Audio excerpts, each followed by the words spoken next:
Di balik langgar tua di desa Pagerwening, sebuah makam kiai justru menghadirkan ribuan ular hitam, bukan bunga dan doa. Namun ternyata, bukan kutukan, melainkan rahasia keluarga yang lama dikubur. Assalamualaikum warahmatullahi wabarakatuh. Kisah ini bukan sekadar cerita misteri biasa. Ini adalah kisah tentang warisan spiritual, keluarga, dan rahasia yang tak pernah tersampaikan. Jika kisah ini menyentuh hati Anda, tuliskan di komentar. Rahasia keluarga adalah bagian dari takdir yang tak boleh kita abaikan. Jangan lupa like, share, dan subscribe untuk kisah Islami penuh makna lainnya. Setiap keluarga menyimpan rahasia. Tapi tidak semua rahasia ingin disembunyikan. Sebagian menunggu untuk ditunaikan, karena ada warisan batin yang tak bisa diwariskan lewat harta, melainkan lewat amanah yang tertunda. Cerita ini mengingatkan kita bahwa dunia gaib tak selalu menakutkan, kadang hanya cermin dari kebenaran yang belum diungkap. Desa Pagerwening, yang selama ini dikenal sebagai desa paling tenang di lereng Gunung Slamet, berubah menjadi pusat perhatian dalam semalam. Warganya yang biasa hidup rukun dan damai, kini dihantui kegelisahan yang belum pernah mereka rasakan sebelumnya. Semua bermula 3 hari setelah Kyai Mugni wafat. Sang tokoh agama yang disegani, pengasuh langgar kecil yang tiap malam mengajarkan tafsir dan sholawat kepada anak-anak, meninggal dunia dengan tenang dalam usia lanjut. Prosesi pemakamannya sederhana namun penuh haru, ratusan warga hadir, mengiringi kepergian sang guru dengan doa dan air mata. Namun, pada hari ketiga setelah pemakaman, suasana duka itu berubah menjadi kegemparan. Warga yang melintas di belakang langgar, tempat sang kiai dimakamkan, mendapati puluhan, kemudian ratusan, hingga ribuan ular hitam bermunculan dari dalam tanah.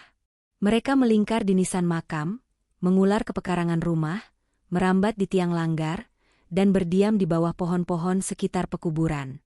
Anehnya, ular-ular itu tidak menyerang, tidak menggigit, hanya diam, seolah menjaga sesuatu. Ketakutan mulai merasuki warga. Ada yang mengaitkan kejadian ini dengan pertanda gaib. Ada pula yang menyebutnya sebagai amarah dari alam, atau tanda bahwa ada janji spiritual yang belum ditunaikan oleh keluarga Kyai Mugni. Suara tanya menggema di musyalah, warung, dan bahkan grup WhatsApp warga. Kenapa ular itu keluar dari makam Kyai? Apa ini azab atau justru pertanda? Tidak ada yang tahu pasti, hanya ketakutan yang tumbuh hari demi hari. Dalam kegelisahan itu, 2 putra Kyai Mugni yang berdinas sebagai aparat negara, Raffi, anggota Brimob di Banyumas, dan Fahmi, seorang TNI di Cilacap, pulang dengan segera. Mereka datang bukan hanya sebagai anak yang berduka, tapi sebagai anak yang merasa ada sesuatu yang belum selesai dari perjalanan hidup sang ayah. Ketika mereka berdiri di depan makam itu, menatap ribuan ular yang membisu namun terasa hidup, hati mereka bergetar. Ini bukan sekadar kematian. Ini adalah permulaan dari sesuatu yang tak kasat mata. Malam pertama di rumah tua almarhum ayah mereka, suasana begitu sunyi namun penuh tekanan. Suara jangkrik yang biasanya menenangkan justru terasa seperti isyarat dari dunia lain. Raffi, meski terbiasa menghadapi situasi berbahaya dalam tugasnya sebagai Brimob, malam itu tak bisa tidur nyenyak. Ada rasa asing di dalam rumah. Lampu di langgar belakang meredup sendiri, dan udara tiba-tiba dingin menusuk tulang. Saat akhirnya ia terlelap, sebuah mimpi datang seperti nyata. Dalam langgar yang diterangi cahaya bulan, ia melihat Kyai Mugni duduk bersila, mengenakan jubah putih dan sorban lusuh kesayangannya. Wajah beliau teduh seperti biasa, namun ada kesedihan yang sulit dijelaskan. Yang kurang bukan doa kalian, tapi satu yang hilang dari keluarga ini. Hanya itu yang diucapkan. Lalu semuanya gelap. Raffi terbangun dengan napas terengah. Dahinya basah. Ia menatap langit-langit kamar dan merasakan hatinya tidak tenang. Namun, belum sempat ia membicarakan mimpi itu, Fahmi membuka percakapan lebih dulu saat sarapan. Semalam, aku juga mimpi. Ayah bilang, jangan biarkan yang dulu tetap terlupa. Keduanya terdiam. Mata mereka saling bertemu. Ini bukan kebetulan. Ini adalah pesan. Dipandu oleh rasa penasaran dan rasa bersalah yang samar, mereka mulai membuka kembali lemari tua milik ayah mereka, yang dipenuhi kitab-kitab kuning dan catatan harian dakwah. Di antara lembaran-lembaran usang, mereka menemukan sebuah catatan berisi daftar nama santri. Namun satu nama di bagian paling atas dicoret dengan tinta merah, dan tidak ada penjelasan apapun. Namanya adalah Iskandar. Tak pernah dalam hidup mereka mendengar nama itu disebut oleh sang ayah. Siapa Iskandar? Mengapa namanya terhapus dari lembar keluarga?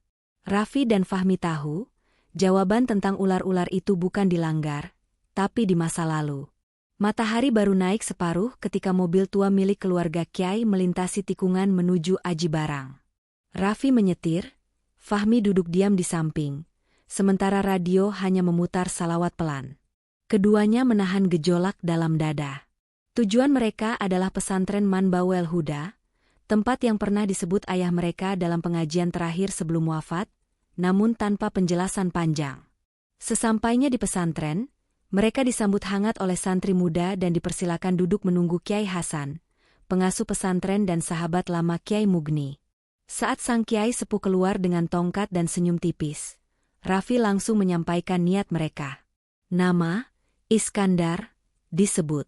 Dan saat itu pula wajah Kiai Hasan berubah serius. Iskandar itu putra sulung ayah kalian. Dari pernikahan pertama sebelum beliau ke pagar Wening. Fahmi tercekat. Raffi menunduk. Ternyata selama ini, mereka punya kakak kandung yang tak pernah mereka tahu.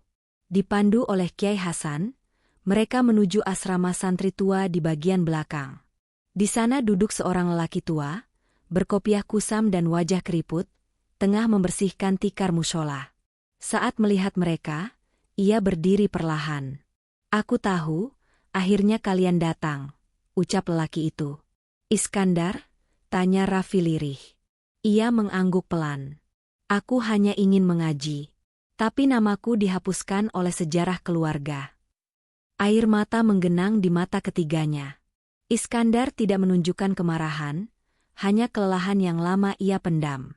Namun ketika Raffi menunjukkan foto makam ayah mereka yang dikerumuni ular, Iskandar memejam dan berkata pelan. Ayah memanggil. Bukan untukku, tapi untuk menyempurnakan yang belum sempat ia perbaiki. Perjalanan pulang dari Aji Barang ke pagar Wening terasa berbeda. Di dalam mobil, suasana hening tapi tidak canggung.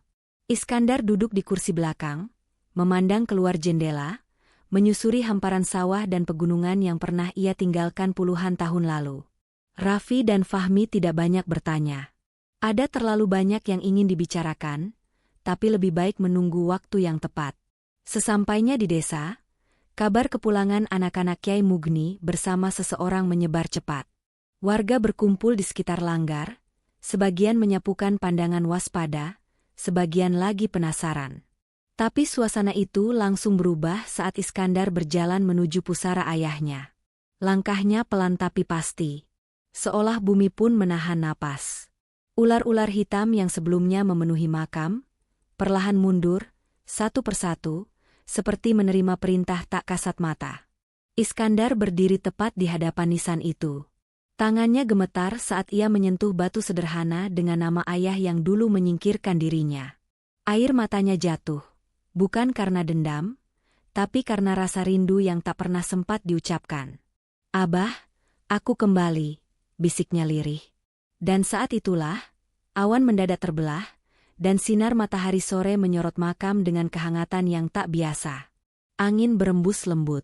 Langgar menggemakan suara adzan maghrib yang terdengar lebih syahdu, seolah dari langit langsung. Warga tertegun. Tidak ada yang berbicara, tapi semua paham, ini bukan sekadar reuni keluarga. Ini adalah penyempurnaan takdir. Ular-ular hitam yang selama ini dianggap kutukan ternyata adalah penjaga, yang menunggu satu pintu tertutup dibuka kembali. Raffi dan Fahmi berdiri di samping Iskandar, dan untuk pertama kalinya mereka bertiga, anak-anak Kiai Mugni dari dua dunia berbeda, bersatu dalam diam yang khusyuk. Malam itu, setelah semua warga kembali ke rumah dan langit pagar Wening kembali jernih, Raffi tidak bisa tidur. Ia merasa seperti ada sesuatu yang belum selesai. Ia duduk di ruang tamu rumah almarhum ayahnya, menatap rak kitab tua yang berdebu.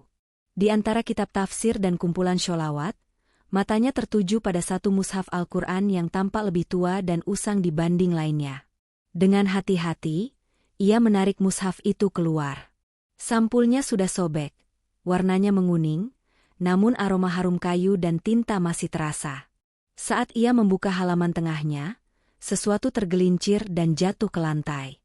Sebuah kertas kecil bertuliskan tangan. Tinta hampir pudar, namun masih bisa terbaca. Jagalah desa ini dengan ilmu, bukan dengan amarah. Ular bukan musuh, tapi penjaga rahasia yang belum tersampaikan. Raffi menatap tulisan itu dalam diam. Kata-kata itu bukan sekadar petuah, tapi kunci. Ia menyadari bahwa sang ayah selama ini menanam pesan bukan untuk ditinggalkan, tapi untuk diteruskan. Bahwa marah atas masa lalu tak akan membawa damai. Ilmu dan kasih sayang adalah pelita untuk menerangi jalan desa ini. Keesokan harinya, Raffi dan Fahmi menunjukkan kertas itu kepada Iskandar. Lelaki tua itu hanya mengangguk pelan. Abah mengajari aku menyulam kata menjadi pesan, bukan perintah, ujarnya. Mereka bertiga duduk di beranda langgar, dan memutuskan satu hal. Desa ini harus dijaga, bukan hanya secara fisik, tapi secara ruhani. Maka dimulailah rencana untuk menghidupkan kembali langgar, bukan hanya sebagai tempat ibadah, tapi pusat ilmu dan kebijaksanaan, seperti cita-cita Kyai Mugni dulu. 1 bulan berlalu sejak malam ular-ular itu pergi. Desa Pagerwening telah kembali tenang, tapi bukan seperti dulu.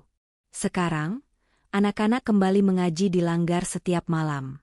Namun kali ini mereka bukan hanya membaca ayat, tapi juga belajar memahami kehidupan. Tentang adab, tentang mengelola amarah, tentang menjaga rahasia dan menunaikan amanah. Iskandar memilih untuk menetap di desa, membantu mengajar di langgar dan memperbaiki hubungan dengan warga. Walau awalnya sempat dicurigai, perlahan masyarakat melihat ketulusan dalam dirinya. Raffi kembali ke tugasnya, tapi rutin pulang setiap pekan. Fahmi membantu membangun program pelatihan bagi remaja desa agar lebih mandiri. Kini, 3 saudara itu tidak hanya bersatu oleh darah, tapi juga oleh misi. Suatu sore, mereka bertiga berdiri bersama di depan makam ayah mereka. Langit sore menyala jingga. Angin membawa suara anak-anak yang tertawa dari halaman langgar. Abah sudah tenang sekarang, kata Iskandar. Fahmi menambahkan, tapi tugas kita baru mulai. Raffi hanya tersenyum, lalu membaca surat Al-Fatihah dengan pelan, menutup dengan air mata yang jatuh di pipinya. Mereka bertiga paham bahwa kisah spiritual bukan tentang keanehan, tapi tentang pelajaran. Tentang luka yang tidak dibereskan akan menjadi gangguan yang kasat mata. Bahwa yang disebut mistis, seringkali hanyalah pesan yang belum tersampaikan. Ular itu pergi bukan karena dimusuhi, tapi karena apa yang dijaganya kini telah sampai pada penerima yang benar. Dan langit pun mengamini. Sore itu, langit di desa Pagerwening berwarna emas, seolah ikut menyaksikan penutupan satu kisah yang tertunda selama puluhan tahun.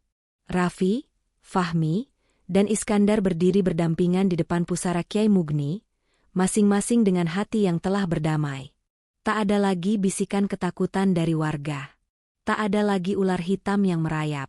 Hanya sunyi yang hangat, dan adzan maghrib yang mengalun lembut dari langgar. Langgar yang dulu hanya saksi sholawat dan tafsir, kini kembali hidup. Anak-anak kembali mengaji, dan warga mulai merasakan kembali kekuatan ilmu dan ketenangan yang dulu dibawa Kyai Mugni. Tapi lebih dari itu, desa ini mendapatkan sesuatu yang lebih berharga. Sebuah pelajaran tentang warisan yang sejati bukan harta, tapi kebenaran yang harus disampaikan. Iskandar memutuskan menetap dan mengajar di langgar ayahnya. Raffi dan Fahmi, meski kembali bertugas, tak pernah absen menjaga desa, bukan hanya dengan senjata, tapi dengan hati dan akal. Setiap kali mereka pulang, warga menyambut bukan karena pangkat mereka, tapi karena mereka anak-anak sang Kyai, dan kini penjaga warisan rohaninya. Di suatu malam tenang, ketika langit bertabur bintang, secarik suara seperti bisikan lembut datang dalam mimpi Iskandar. Terima kasih, anak-anakku. Ular-ular itu bukan ancaman, tapi titipan. Dan kalian telah menyampaikan titipan itu pada tempatnya. Cerita ini mengajarkan kita bahwa yang terlihat menyeramkan belum tentu membawa keburukan. Ribuan ular bukanlah azab atau kutukan, melainkan penjaga dari amanah yang belum disampaikan. Ketika sebuah rahasia keluarga disembunyikan terlalu lama, ia bisa meresap ke alam, dan akan terus mencari jalannya untuk keluar, bahkan jika harus melalui tanda-tanda yang tak masuk akal. Ilmu lebih tajam dari amarah, dan kebenaran lebih terang dari bayangan dendam. Kisah ini bukan hanya tentang kematian seorang kiai, tapi tentang hidupnya kembali nilai-nilai yang sempat dikubur. Bahwa dalam keluarga, seburuk apapun masa lalu, penyembuhan hanya bisa datang jika semua diterima, diakui, dan disatukan. Dan terakhir, mistis bukanlah horor, tapi pesan. Pesan dari masa lalu, dari jiwa yang belum tenang, dari hati yang dulu dipaksa diam.